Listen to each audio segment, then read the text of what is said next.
제목은 뭐냐면 바알세불과 하나님의 손가락이에요. 바알세불과 하나님의 손가락. 오늘 내용이 어떤 내용이었냐면은 예수님이 어떤 사람의 귀신 들린 자를 귀신을 내쫓았어요. 그랬더니 어떤 사람들이 그걸 어떻게 평가했냐면 저 사람이 귀신을 쫓았는데 누구의 힘으로 쫓았다고 그래요? 바알세불. 바알세불의 힘을 입어서 귀신을 쫓았다. 이렇게 평가를 한 겁니다. 근데 그게 잘 평가를 내린 걸까요? 아닌 걸까요? 아직은 잘 모르겠죠. 근데 예수님이 그게 아니다, 기다 이런 말씀으로 말씀을 안 하셔요. 이상하게. 너희들 그 틀렸어 이렇게 말씀을 안 하셔요. 신기하게도. 근데 우리는 이런 말씀을 들을 때 쟤네들이 지금 오버한 거야. 어떻게 예수님이 바알세불을 힘입어서 귀신을 내쫓는다는 말인가 이렇게 생각하게 되죠. 우리들은. 그렇죠? 그런데 예수님은 그렇게 맞다 틀리다라고 말씀을 안 하시고 은근슬쩍 어떤 쪽으로 이렇게 이끌고 가셔요. 말씀을 이끌고 가셔요. 그러면서 뭐라 하냐면 하나님의 손을 힘입어 귀신을 내쫓는 것이면 어떻게 할 거냐 이렇게 말씀을 또 하시는 거예요. 그러면서 너희들의 아들들은 무엇을 힘입어서 귀신을 내쫓니? 그거 보면은 알 거야. 이런 내용이에요. 그래서 그리고 나서 계속 이어지는 내용이 뭐냐면은 그러니까는 같은 세력, 사단과 분쟁을 하면 그 나라가 어떻게 세워질 수 있겠느냐 이런 말씀하시죠. 몇 절에 있어요 그런 내용이. 18절에 보면 너희 말이 내가 바알세불을 힘입어 귀신을 쫓아낸다 하니 만일 사단이 스스로 분쟁하면 그의 나라가 어떻게 서겠느냐. 그러니까 말도 안 되는 소리처럼 들리잖아요. 아니 바알세불을 힘입어서 귀신을 쫓아낸다면 사단이 스스로 분쟁한 거나 같다라는 거예요, 이것이. 그러니까 바알세불도 귀신과 같은 세력이라는 것이죠.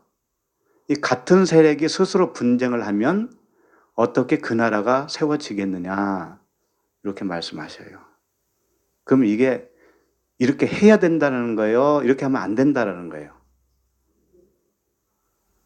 이렇게 하면 안 되는 거죠. 맞아요? 지금 어떤 나라에 대해서 말하는 건데? 응? 사단이 스스로 분쟁하면 그의 나라가 어떻게 서겠느냐 할 때 그 나라는 누구의 나라예요? 그렇지. 그럼 사단의 나라는 서야 되는 거예요? 무너져야 되는 거예요? 그렇죠. 그러면 서로 분쟁을 해야 돼요? 안 해야 돼요? 해야 되잖아요. 그 말씀이에요, 그 말씀. 분쟁을 해야 되는 거라고요. 그러니까 하나님은 무슨 말씀을 오늘 요약을 딱 하면은 이제 헷갈릴까봐 이제 결론을 먼저 말씀을 드려야 돼, 결론을. 헷갈리면 안 돼. 귀신이라고 하는 것은 나의 생각이에요. 우리 육신의 생각. 나의 양심이에요, 양심. 나의 기준이잖아요. 이게 귀신이에요. 그러면 그 귀신을 내쫓으려면은 어떤 것으로 내쫓느냐면은 그 양심과 똑같은 세력을 가진 자를 나한테 넣어줘야 되는 거예요. 그게 뭐예요? 내 양심과 똑같이 생긴 그 무엇이 더 큰 세력이 들어와야 되는 거예요. 네? 양심과 똑같이 생긴 게 뭐예요? 율법이잖아요, 율법. 선악. 양심은 선악 구조죠. 이 양심의 선악 구조가 잘못됐다라고 하는 것을 가르쳐 주려면 유사한 걸 줘야 된다니까, 유사한 걸. 그것이 율법이라고요. 이제 예를 들어서 이렇게 설명을 해드릴게요. 법 없이도 산다는 사람이 있죠. 법 없이도 산다. 그런 사람들은 신호 운전할 때 신호를 잘 지킬까요? 안 지킬까요? 잘 지키겠죠. 근데 이제 밤중 1시나 밤 1시나 2시 정도 되면은 사람도 없고 자동차도 없어요. 근데 신호만 깜빡깜빡 잘 돌아가고 있어요. 그때 잘 지켜요, 안 지켜요? 안 지켜요? 양심이 털났네.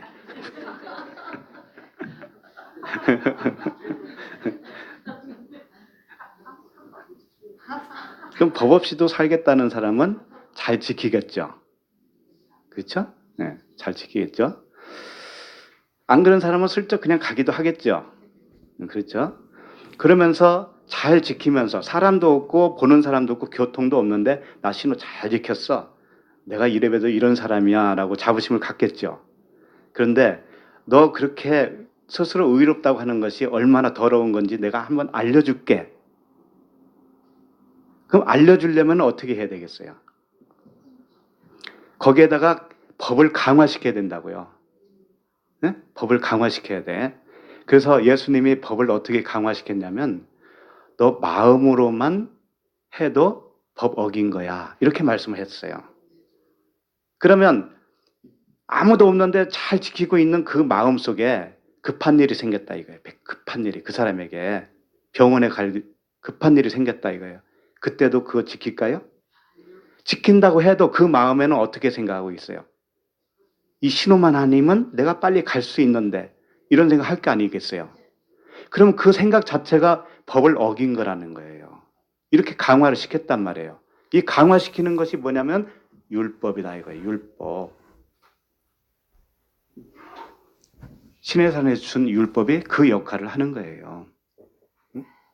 그러니까 이미 애굽에서 건너오기 전에 시내산에 율법을 준 게 아니고 애굽에서 건너온 다음에 주었죠. 그렇잖아요. 근데 애굽에 있을 때는 율법은 없었지만 죄인이에요, 죄인이 아니에요? 죄인이죠. 왜 죄인이에요?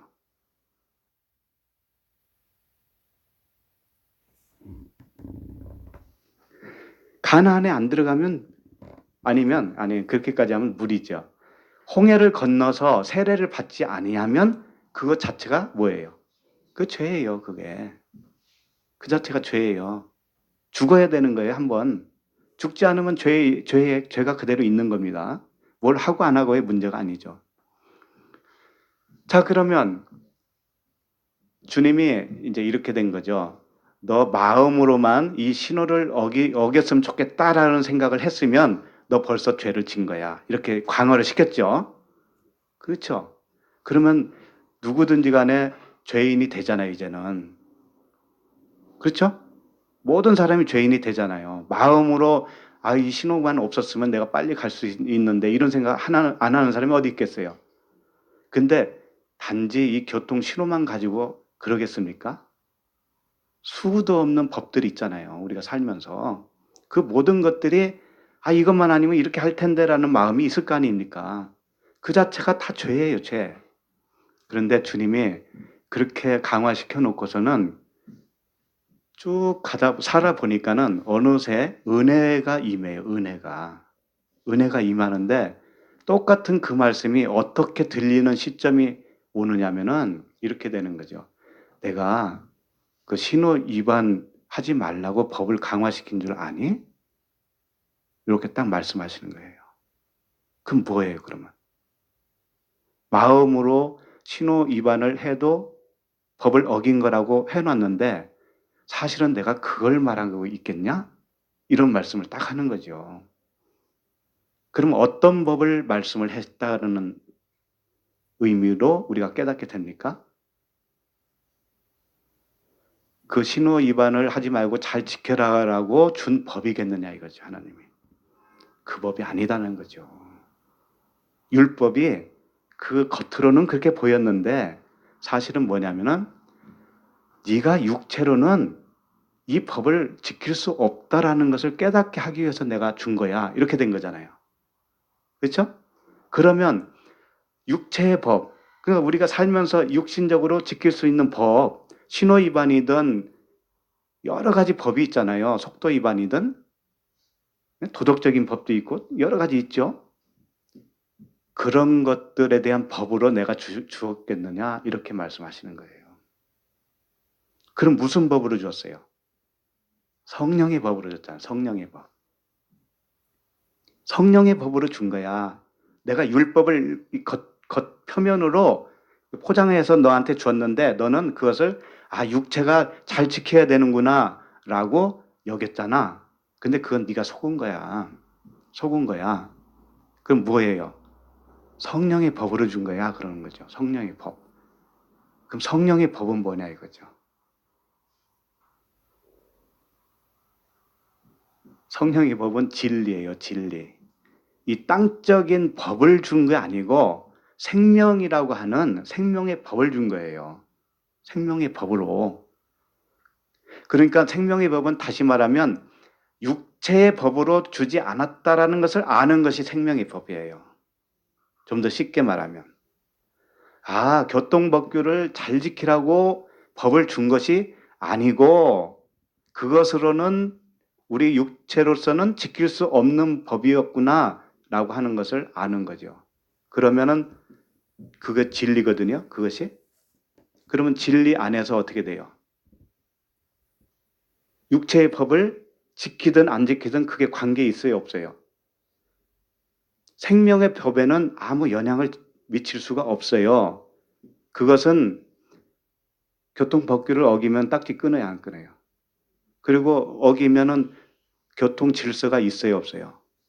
무질서가 되겠죠. 그러니까 그런 측면에서는 지켜야 되죠. 그렇잖아요?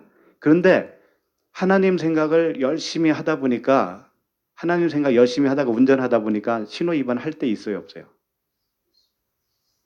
예? 하나님 생각 안 해봐서 몰라요? 있죠? 교통 법규만 이야기하겠는가요? 그건 아니잖아요. 여러 가지 다 적용할 수 있잖아요. 하나님 생각을 골똘히 하다 보니까 법을 어길 수도 있어요. 그런데 그 법이 영생의 법과 영생의 법에 영향을 줘야 안 줘요? 전혀 안 준다 이거예요. 그걸 알아야 돼요. 그걸 배워야 되는 거예요. 그러니까 육체의 법, 그런 법과는 차원이 다른 법이에요. 하나님의 법은. 그런데 우리 인간들은 이 육체로 살고 있다 보니까 하나님의 말씀을 다 육체의 법으로 붙들었다 이거예요. 차원이 더 높은 법인데, 성령의 법인데, 생명의 법인데, 성령의 법은 뭐냐면 의와 평강과 희락이에요. 기쁨이 넘치고 즐거움이 있고 환희가 있는 거죠. 안 그래요? 네, 그게 법이에요. 그게 성령의 법. 그 기쁨으로 사는 것이 곧 우리가 하나님의 자녀로서 살아가는 모습인 것이지. 교통법규를 잘 지켜서 내가 의롭다라고 생각한다면 그것은 아직 진리를 모르는 것이죠. 그렇죠? 그래서 귀신은 그런 이 육체의 법으로 생각하고 있는 육신의 생각이 귀신이에요. 그러니까 몸이 많이 아프다고 해서 뉘어놓고 안수기도 하려고 생각을 하덜덜 마세요. 그게 귀신이 아니라니까. 몸이 아프면 병원에 가시고 약을 드시고 건강식품을 드셔야지. 어떻게 거기다 안수해가지고 고쳐달라고 하느냐 말이에요. 그것은 몰랐을 때나 하는 거예요. 몰랐을 때. 귀신도 그 생각, 나의 생각이 바꿔지는 것이 귀신이 나가는 거지. 귀신이 무슨 인격체가 있어가지고 훅 나갔다 들어왔다 그런 게 아니라니까. 그건 현상으로 보여주실 뿐이에요. 현상으로. 속는 겁니다. 속는 거. 축기 사역이니 이런 거 그건 어렸을 때나 하는 거예요. 그 따라다니는 사람도 어렸기 때문에 따라다니는 거예요. 어렸을 때나. 그러니까 그런 거 하던 사람들도 이제는 멈춰야 돼요. 그거 하지 마셔야 된다고. 그러니까 오늘 말씀이 뭐냐면은 강한 자가 자기 그 집을 지키고 있다라고 하는 것은 뭐냐면은 내 생각이 나를 지키고 있는 것이죠. 그런데 더 강한 자가 들어와서 내 세간을 어떻게 해야 돼요? 도둑질 해가야 되잖아요. 그럼 그 더 강한 자가 누구겠어요? 율법이잖아요. 율법. 더 강한 자가. 네, 그겁니다. 네, 그런 측면으로 보시면 돼요. 일단. 자, 1절부터 다시 보도록 하겠습니다. 14절을 읽겠습니다. 시작. 예수께서 한